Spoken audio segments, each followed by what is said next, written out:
Question number 7 देखिए, बिंदुओं 1-5 और -4-5 को जोड़ने वाले रेखाखंड को एक्स एक्स किस अनुपात में विभाजित करता है, ज्ञात कीजिए। मतलब हमें दो बिंदुओं के निर्देशांक दिए गए हैं, एक तो ए मान लेते हैं जिसके निर्देशांक है 1-5 और दूसरा बी मानते हैं जिसके निर्देशांक है -4-5। इन दोनों बिंदुओं को मिलाने वाला रेखाखंड हो गया ए बी। कौन सा हो गया? A B. अब ए बी को एक्स एक्सिस विभाजित कर रहा है, यहाँ पे इस पी बिंदु पे कर रहा है। कौन सी बिंदु पे? पी बिंदु पे।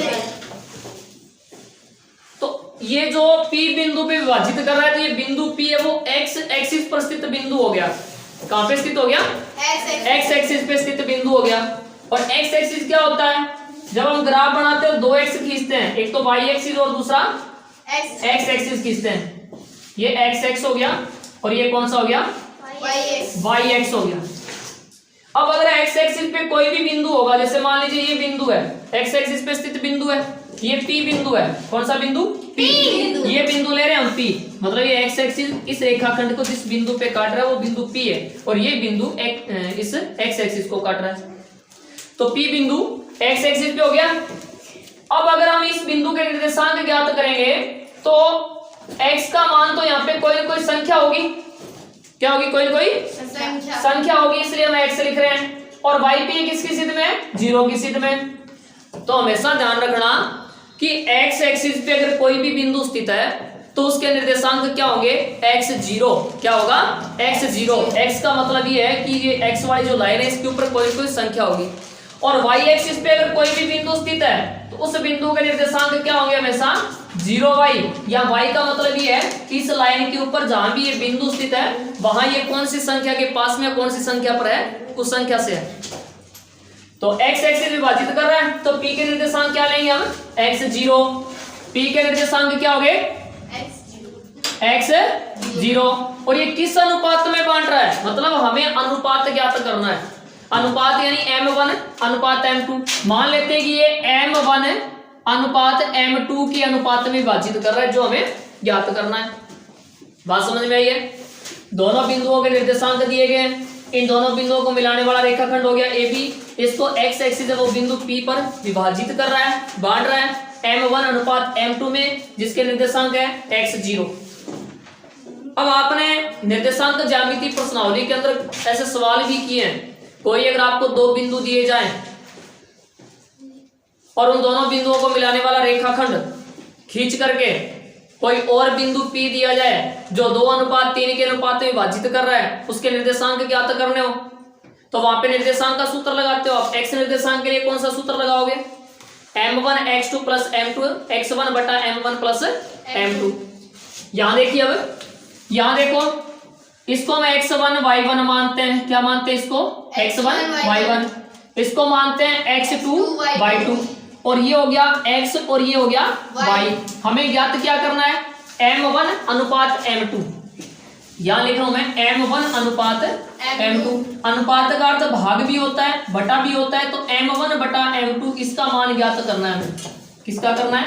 m1 बटा m2 का। तो यहां देखिए आप, इसमें x का मान नहीं दिया हुआ है, लेकिन y निर्देशांक का तो मान दिया हुआ है 0। तो y निर्देशांक ज्ञात करने का सूत्र लेंगे हम यहाँ पे। y निर्देशांक ज्ञात करने का सूत्र क्या होता है? m1 y2 plus m2 y1 बटा m1 plus m2। m1 plus m2। अब जिन जिन का मान हमारे पास है वो मान इसमें रखते हैं। इस y का मान क्या है?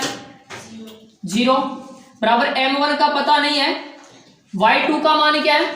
5 है, और प्लस m2 का पता नहीं है। y1 का मान क्या है? -5 है, और बटा m1 प्लस m2। अब ये m1 प्लस m2 या किस में है? भाग में तो है। इधर जाते ही किसके गुणा में होगा? 0 के गुणा में। अब 0 के गुणा के अंदर चाहे कोई भी संख्या हो, उसका मान हमेशा क्या होता है? 0 ही होता है। तो यानी कि 0 के गुणा में m1 m2 आ गया, आते ही क्या हो गया? 0 हो गया। तो 0 बराबर में क्या रह गया? 5 को m1 से गुणा करेंगे तो 5 m1, और प्लस को माइनस से गुणा करने पे माइनस m2 को 5 से गुणा करेंगे तो 5 m2। अब इस m1 को इधर ले आओ, 5m1 यहाँ किस में, प्लस में, किस में, इधर आती किस में होगा, माइनस में। तो माइनस के 5m1 बराबर माइनस के 5m2, माइनस के 5m1 बराबर माइनस के 5m2। अब दोनों तरफ माइनस के चिन्ह है, तो दोनों तरफ माइनस माइनस के चिन्ह, इनको हटा दीजिए। और हटाने का तरीका ये होता है कि इनको आप माइनस माइनस से गुणा कर दो, प्लस हो जाएगा, या फिर सीधा हटा दीजिए। अगर हम माइनस माइनस को हटाएंगे तो क्या बच गया, इधर तो बच गया 5m1 और इधर हो गया 5m2। अब ये 5 यहाँ गुणा में उधर जाते किस में होगा, भाग में। इधर क्या बच गया, m1, इधर है 5m2 और बटे में क्या आ गया, 5। ये m2 यहाँ किस में, इधर आती किस में होगा, भाग में। m1 बटा m2 बराबर 5 बटा 5, दोनों में 5 5 का भाग जा रहा है, 5 1 का 5, 5 1 का 5। इस अनुपात के रूप में लिखना है, m1 अनुपात m2 बराबर क्या हो जाएगा, 1 अनुपात 1। तो m1 बटा m2 हमें ज्ञात करना था, जो हमने ज्ञात कर लिया। तो नीचे लिख देंगे अभिष्ट अनुपात, क्या लिखेंगे, अभिष्ट अनुपात। अभिष्ट अनुपात क्या होगा, 1 अनुपात 1। नोट कीजिए।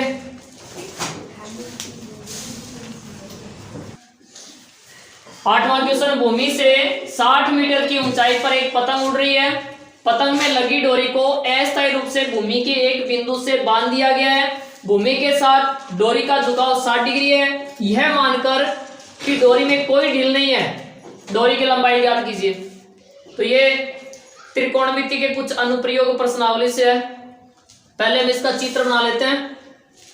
भूमि से 60 मीटर की ऊंचाई पे पतंग उड़ रही है। मान लीजिए पतंग यहाँ पे उड़ रही है, जो कितनी ऊंचाई पे है, 60 मीटर की ऊंचाई पे। कितनी ऊंचाई पे, 60 मीटर की ऊंचाई पे। ये ऊंचाई कितनी होगी, 60 मीटर होगी।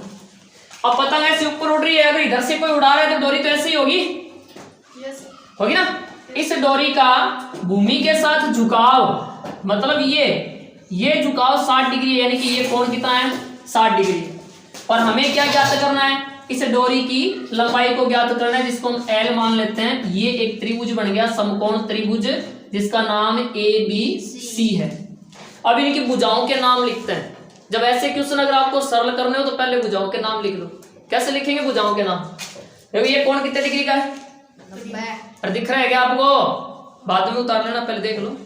ये कोण कितने डिग्री का है, 90 डिग्री का। 90 डिग्री का। 90 डिग्री के सामने की भुजा को क्या कहते हैं, कर्ण कहते हैं। क्या कहते हैं, कर्ण। और जो कोण हमें दिया गया है उसके सामने की भुजा को क्या कहेंगे, लंब कहेंगे। क्या कहेंगे, लंब। और बच की वो क्या है, आधार है। ये तीनों भुजाओं के नाम हो गए। हमें ज्ञात करना है, कर्ण ज्ञात करना है समकोण त्रिभुज का। क्या ज्ञात करना है, कर्ण ज्ञात। तो ऐसा कौन सा त्रिकोणमितीय अनुपात है जिसमें कर्ण और लंब, लंब हमें दिया हुआ है, कर्ण हमें ज्ञात करना, लंब और कर्ण दोनों चीजें हो। कौन सा त्रिकोणमितीय अनुपात है, अगर याद नहीं रहता तो छोटा सा सूत्र मैंने आपको बताया था, लाल बटा कका, यानी कि L का अर्थ हो गया लंब, A का अर्थ हो गया आधार, K का अर्थ हो गया कर्ण। हमें क्या चाहिए, कर्ण और लंब। तो K और L, K और L ये रहा किसमें, साइन में। किसमें, साइन में। पहला जो अनुपात है वो साइन के लिए, दूसरा कोस के लिए होता है, तीसरा टेन के लिए होता है। इनको उल्टा करेंगे तो कॉट सेक कोसेक के लिए हो जाएगा। तो लंब और कर्ण किस में होते हैं, साइन में होते हैं। देख लेंगे त्रिभुज ABC में कर्ण और लंब साइन में होते हैं ना। तो साइन थीटा बराबर लंब बटा कर्ण। लंब का नाम है यहाँ पे BC और कर्ण का नाम है AC। थीटा का मान कितना दिया हुआ, 60 डिग्री दिया हुआ है। साइन 60 डिग्री बराबर BC। BC का मान कितना है, 60 है, और AC का मान कितना है, L है। अब साइन 60 का मान कितना होता है, अंडरूट, साइन 60 का मान कितना होता है, अंडरूट 3/2। साइन 60 का मान कितना होगा, अंडरूट 3/2 बराबर 60/L। अब ये L या भाग में है, इधर जाते किस में हो जाएगा, गुणा में। और 2 या भाग में उधर जाते किस में हो जाएगा, गुणा में हो जाएगा। तो इस l को इधर भेज दो, इसको उधर भेज दो। तो √3 गुणा l बराबर 60 गुणा 2 बराबर कितना हो गया, 120। अब ये √3 या गुणा में है, इधर जाते किस में होगा, भाग में होगा। किस में होगा, भाग में होगा। एक बात ध्यान में रखनी है कि चाहे कोई भी क्वेश्चन हो आपकी किताब में से, किसी भी प्रश्नावली में से क्यों ना हो, बटे के अंदर आपको √ को नहीं छोड़ना है। इसका आपको प्रमेयीकरण करना होगा, जो 9वीं क्लास के अंदर पहले एक्सरसाइज के अंदर दिया हुआ है, प्रमेयीकरण करना। तो कैसे करोगे, ये √3 को कैसे हटाओगे। देखिए l बराबर 120 है, 120 को हम ऐसे लिख सकते हैं क्या, 40 गुणा 3 और बटे में क्या है, √3। √3 का 40 में भाग 3 में भाग जा रहा है, कितनी बार, √3 बार। अब l बराबर 40, √3 का मान कितना होता है, 1.732। कितना होता है, 1.732। 1.732। तो l बराबर, अब इसको गुणा करवा दीजिए, 40 को 1.732 से गुणा करेंगे तो 69.28 मीटर।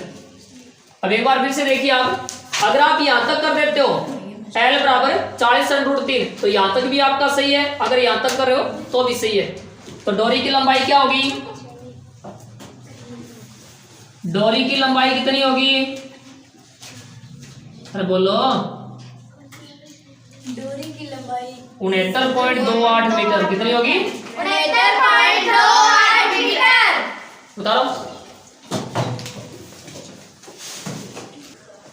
हाँ देखिए क्वेश्चन नंबर 9 देखिए, 6.7 सेंटीमीटर लंबाई का एक रेखाखंड खींच करके उसका 2:3 के अनुपात में आंतरिक विभाजन करना है। कौन सा विभाजन करना है, आंतरिक विभाजन करना है। तो कैसे करोगे, देखिए मेरे पास से फिलहाल हाथ के अंदर प्रकार वो नहीं है, अगर प्रकार मैं लेता तो भी मतलब इतना बड़ा तो मेरे पास में है भी नहीं, और स्केल भी इतना लंबा नहीं है, वो है तो उसमें रखे हुए बाद में लेंगे काम में। तो आपको करना कैसे वो मैं बता देता हूँ, बिल्कुल आप वैसे वैसे अपनी नोटबुक के अंदर करते जाइए, एकदम सही होगा। सबसे पहले यहाँ 6.7 सेंटीमीटर लंबाई का रेखाखंड खींचकर, मतलब 6.7 सेंटीमीटर लंबाई का एक रेखाखंड खींचना है। तो पूरा पूरा नाप करके आप 6.7 सेंटीमीटर लंबाई का रेखाखंड खींचोगे AB। कितनी लंबाई का खींचना है, 6.7 सेंटीमीटर का पूरा नाप करके खींचना है, एकदम नाप करके खींचना है।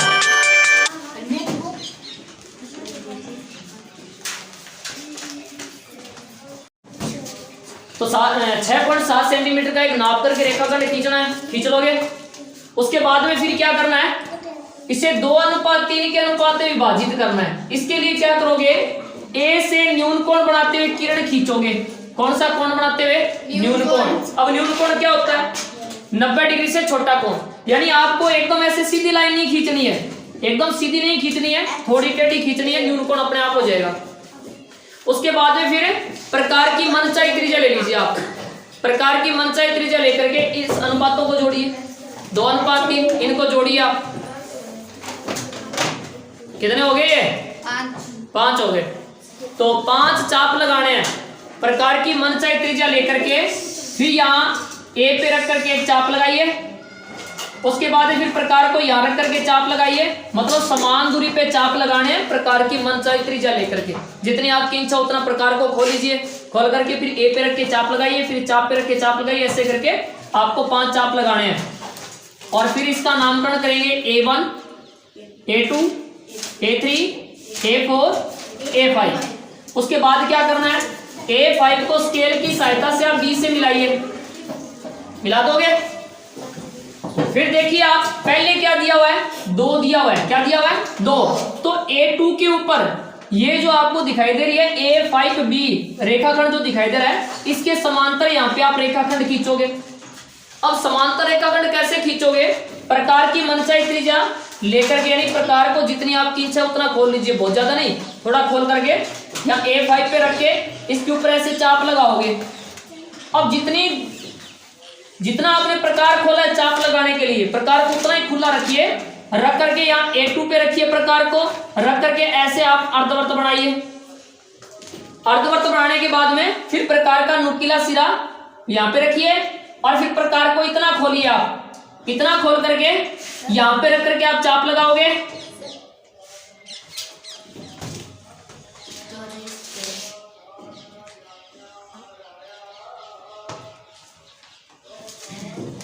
फिर यहां पे रख के प्रकार चाप लगाओगे, फिर इस बिंदु को इस चाप से होते हुए आगे तक बढ़ाओगे तो ये रेखा इसके समांतर आनी चाहिए और यहां पे फिर आपको लिखना है बी डैश। तो ये 2:3 के अनुपात में आंतरिक विभाजन हो गया। और इसकी अगर रचना लिखनी हो तो रचना कैसे लिखोगे, जो काम आपने अपने हाथों से किया है केवल उसी काम को लिखना है। स्केल की सहायता से मैं बोल देता हूं, स्केल की सहायता से ए बी रेखाखंड खींचा, ए से न्यून कोण बनाते हुए ए एक्स किरण खींची, प्रकार की मनचाही त्रिज्या लेकर के अनुपातों के योग के बराबर बराबर बराबर दूरी पर 5 चाप लगाए, फिर उनका नामकरण A1 A2 A3 A4 A5 किया, फिर A5 को B से मिलाया, उसके बाद A5B के समांतर A2 से एक रेखाखंड खींचा। इस प्रकार हमारी रचना पूर्ण हुई। तो इसको आप नोट कर लीजिए।